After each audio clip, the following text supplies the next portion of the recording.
Hello guys, good morning. Gusto ko lang i-share sa inyo guys yung aking experience kagabi about sa GCash.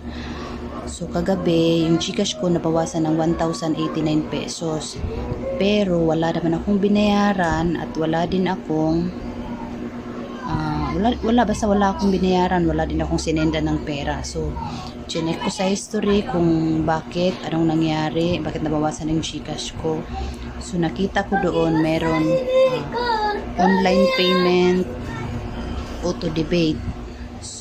Ang nakita ko doon is galing sa Google.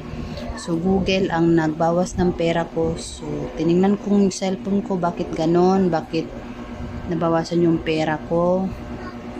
Nakita ko sa cellphone ko na may dalawang apps na bago na naka-download. Yung apps na bago na naka-download pambata. So tinanong ko yung anak ko kung nag-download ba siya. So, nag-download nga siya. Dalawang apps. Nag-download siya. Yun palang apps na dinownload niya, may bayad. So, automatic siya nagbawas sa GCash ko. So, ngayon, nagtanong-tanong ako kung paano siya ma-unsubscribe, ma-cancel yung subscription. So, ito guys, ituturo ko sa inyo para alam nyo rin sa mga nanay dyan or sa mga kung sino man na naka-experience nito. So, ito yung gagawin nyo.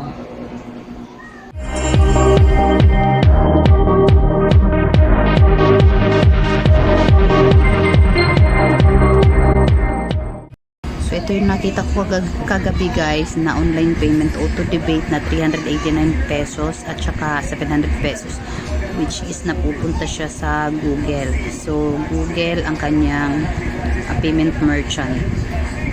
So, itong dalawa naman na to, yung aking nakita na dalawang bagong downloaded dito sa aking cellphone.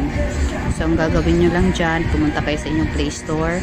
And then, hanapin, i-click nyo yung inyong account sa inyong Play Store. And then, i-click nyo yung payment and subscription. And then, click nyo yung subscription. And then, makikita nyo kung ano yung mga active na mga sinubscribe nyo dito sa inyong Play Store. So, yan yung sa akin. So, yung dalawang yan, kinancel ko o in-unsubscribe ko yung dalawa kasi every week siya guys, magbabawas ng 1,089 pesos sa aking GCash. So, ito na siya guys ang lalabas kapag clinic nyo yun siya. Meron sa baba, post payment at saka cancel subscription. So, ang ginawa ko sa dalawa guys, kinancel ko na talaga siya kasi every week siya nagbabawas ng 1,089 sa aking GCash. So, sayang naman. So, kinancel ko na talaga siya para hindi na siya makabawas pa ulit sa GCash ko. Kasi pag hindi nyo siya kinancel, weekly siya magbabawas or monthly kung depende. So, nung in-unsubscribe ko na siya guys, nung kinancel ko na siya, ito na yung lumabas, canceled na siya.